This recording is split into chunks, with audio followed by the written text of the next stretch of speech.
प्रधानमंत्री ने आह्वान किया है कि खादी और हैंडीक्राफ्ट के प्रति हमें और ज्यादा जोर देना होगा और इसी तरह से हम जो गांधी जी के सपने थे, जो उनके विचार थे, उसको पूरा कर सकते हैं। आज के इस नए भारत के निर्माण का जब युग है, तो ये विशेष कार्यक्रम 75वीं वर्षगांठ मनाई जा रही है, तो गांधी जी की ये जयंती बेहद विशेष हो जाती है। तो गांधी जी की और शास्त्री जी की जयंती बनाई जा रही है। देश के दो महान, ऐसे में उनके तमाम विचारों को, उनके तमाम दर्शन को, छुआछूत की बात हो तो प्रधानमंत्री उसको सबका साथ सबका विकास के तौर पर लेकर चले हैं। नारी सशक्तिकरण को प्रधानमंत्री बेटी बचाओ बेटी पढ़ाओ के तौर पर आगे लेकर चले हैं। तो कुल मिलाकर उन्हीं विचारों को प्रतिपादित किया है, नए रूप में उसको रखा है और नए भारत के निर्माण में, नव निर्माण में जिस शक्ति की जरूरत है, वो शक्ति, वो ऊर्जा, वो प्रेरणा हम महात्मा गांधी से पा रहे हैं और उसकी अगुवाई प्रधानमंत्री नरेंद्र मोदी कर रहे हैं। ये सीधी तस्वीरें आप राजघाट से देख रहे हैं। प्रधानमंत्री नरेंद्र मोदी इस वक्त राजघाट पर शत शत नमन अभिनंदन कर रहे हैं, महात्मा गांधी को श्रद्धांजलि अर्पित कर रहे हैं, श्रद्धान्वित हैं, श्रद्धा सुमन अर्पित कर रहे हैं उस राष्ट्रपिता को जिनसे प्रधानमंत्री स्वयं प्रेरित हैं, और अभिवादन किया। सर्वधर्म प्रार्थना सभा का आयोजन किया गया है। इस अवसर पर महात्मा के जो विचार साथ लेकर चलने के थे, अहिंसा के थे, सत्य के थे, विश्व बंधुत्व के थे, वसुधैव कुटुंबकम की जो भावना थी, वो भी थे। के लिए एक भाई प्रार्थना। प्रधानमंत्री नरेंद्र मोदी इस वक्त राजघाट पर पहुंच चुके हैं। रहे तेरे नियम पर, तेरी शिक्षा पर चले, बन सहायक शक्ति दे दे, तेरी सेवा में रहे। है कि लाल बहादुर शास्त्री जी खादी के पुराने या कटे सहज कर रखते थे, क्योंकि उसमें किसी का परिश्रम छुपा होता है। वे कहते थे ये सब खादी के कपड़े बड़ी मेहनत से बनाए हैं, इसका एक एक सूत काम आना चाहिए। देश से लगा, देशवासियों को प्रेम की यह भावना छोटे से कद काठी वाले उस महामानव के रग रग में रची बसी थी। यही देश के रग रग में रची बसी थी। यही देश, यही गंगा और यमुना की नदियां, यही मेरे किसान, यही खेत खलिहान, ये सब होने के बावजूद भी 60-70 के दशक में हिंदुस्तान विदेशों से गेहूं मांगवा करके खाता। ये गेहूं को लाना और गांव गांव बांटना इस सरकार का प्रमुख काम रहता था। एक लाल बहादुर शास्त्री उन्होंने कहा, जय जवान जय किसान।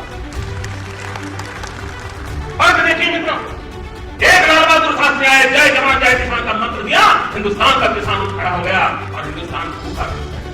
वही जमीन, वही खेत, वही पानी, वही किसान, उसके बावजूद भी कभी नहीं था, आज है। लाल बहादुर शास्त्री। शास्त्री जी का नाम आते ही हम भारतवासियों के मन में एक असीम श्रद्धा का भाव उमड़ पड़ता है। उनका सौम्य व्यक्तित्व हर देशवासी को सदा ही गर्व से भर देता है। लाल बहादुर शास्त्री जी की विशेषता थी कि बाहर से वे अत्यधिक विनम्र दिखते थे, परंतु भीतर से चट्टान की तरह दृढ़ निश्चयी थे। जय जवान जय किसान का उनका नारा उनके इसी विराट व्यक्तित्व की पहचान, राष्ट्र के प्रति उनकी निस्वार्थ तपस्या का ही प्रतिफल था कि लगभग 1.5 वर्ष के संक्षिप्त कार्यकाल में वे देश के जवानों और किसानों को सफलता के शिखर पर पहुंचने का मंत्र दिया, प्रेरित किया। Doctor Martin Luther king junior हो या नेल्सन मंडेला जैसी महान विभूतियां, हर किसी ने गांधी जी के विचारों से शक्ति पाई और अपने लोगों को समानता और सम्मान का हक दिलाने के लिए लंबी लड़ाई लड़ सके। पूज्य बापू ने किसानों, गांवों, श्रमिकों के अधिकारों की रक्षा, स्वच्छता, शिक्षा के प्रसार जैसे अनेक विषयों पर अपने विचारों को देशवासियों के सामने रखा। इसे गांधी चार्टर भी कहते हैं।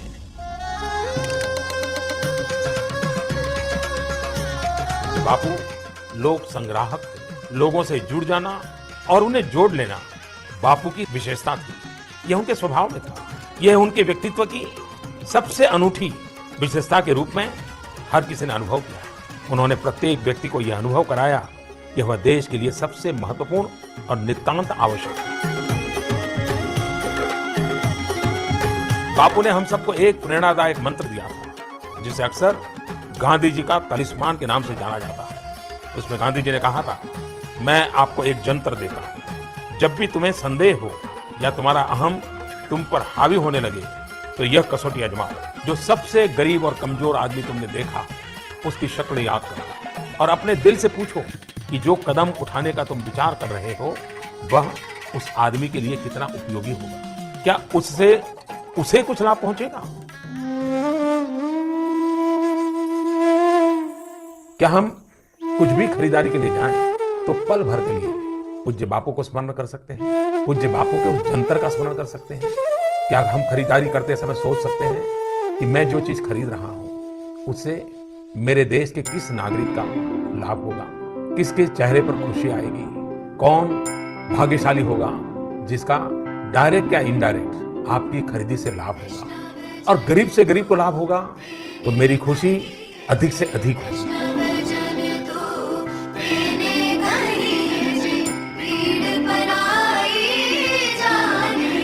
जब गांधी जी ने कहा था कि सफाई करोगे तो स्वतंत्रता मिलेगी, शायद उनको मालूम भी नहीं होगा कि कैसे होगा, पर यह हुआ, भारत को स्वतंत्रता मिली। इसी तरह आज हमको लग सकता है कि मेरे इस छोटे से कार्य से भी मेरे देश की आर्थिक उन्नति में, आर्थिक सशक्तिकरण में, गरीब को गरीबी के खिलाफ लड़ाई लड़ने की ताकत देने में मेरा बहुत बड़ा योगदान हो सकता है। और मैं समझता हूं कि आज के युग की यही सच्ची देशभक्ति है, यही पूज्य बापू को कार्यांजलि है।